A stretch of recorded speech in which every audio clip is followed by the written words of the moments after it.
I'm Rob, and this is my Rotary CNC machine. Yes, the dog had to come out and see what's going on. She heard me talking out in the garage and wanted to see what's going on. She was crying at the door. Doesn't do a good video if there's a dog crying when you come out and see us. So I let her out for a while, though she'll be bored in a second when I go back inside. Again, this is my Rotary CNC.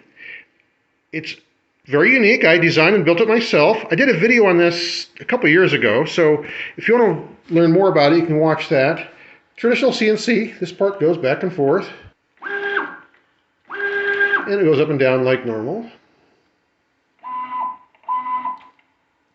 And the unique part is I have a thread rod here, and a stepper motor down there runs a pulley here that rotates that thread rod.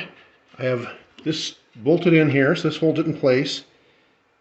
The issue I have right now that I want to work on, I'm going to go ahead and put this down, stand here,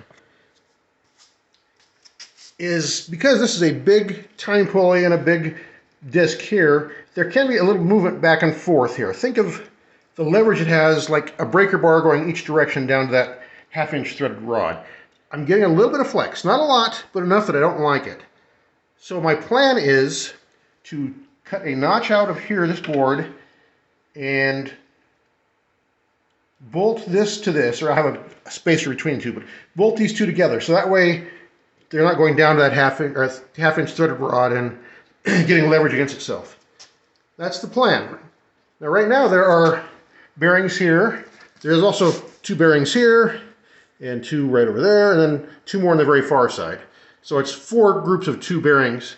That stops any lateral movement to the sides. Does a very good job doing that.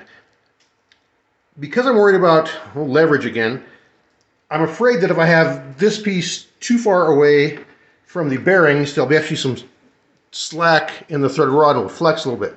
So my goal is to have the bearing as close to this as possible. In fact, basically just a washer between those two, so it'll be almost touching.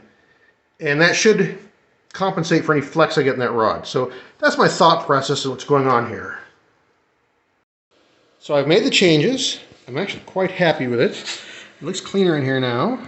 Again, we got the original 2 bearings here. I moved the 2 bearings to right here, each side of this. It fits nice and snug there. I still want to tweak a little bit because it's going to ride. It wants to rub just a smidge, so I'm going to tweak that a little bit, but I'm very close on that. And over here hasn't changed a bit. So I'm quite pleased. This is going to improve things quite a bit, I think, for my 3D carves. Especially on V carving, because those put a little more pressure when it digs into the drum and the wood. So, okay, another quick update. I've cut new clamshells, or the plates that go on each side of the drum. And as I said before, these two, well, this one's fixed in place now. This one I will put the drum there and then use this bolt to tighten it up and get it holding tight. As you can see, this one now has the 4 bolts. So that is attached onto the drive pulley directly. So there's good lighting here. Let's get this lined up so you can maybe see a little better. So we have the drive pulley. This part, this piece right here is glued directly to that. So those two are not coming apart ever. And then this piece obviously is screwed into that. So they're bolted into that. So that's not going anywhere.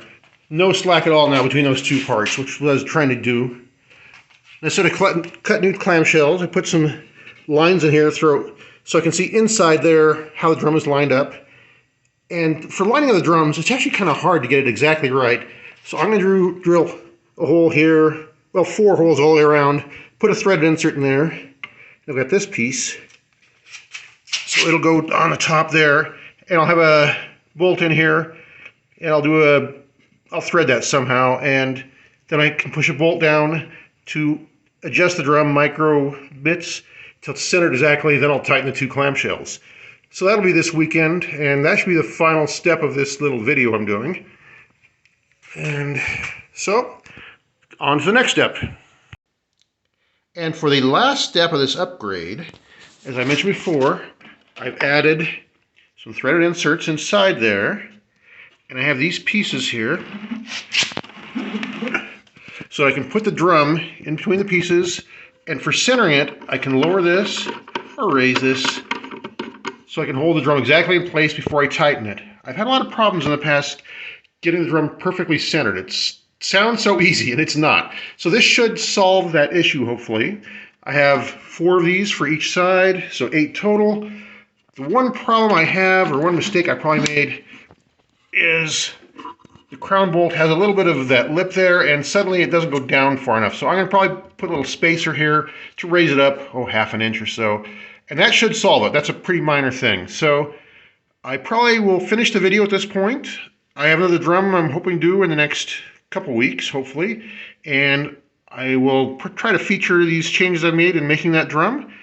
And we'll go from there. If you've liked this video, please consider subscribing and liking. And we'll talk to you later. Have a good day.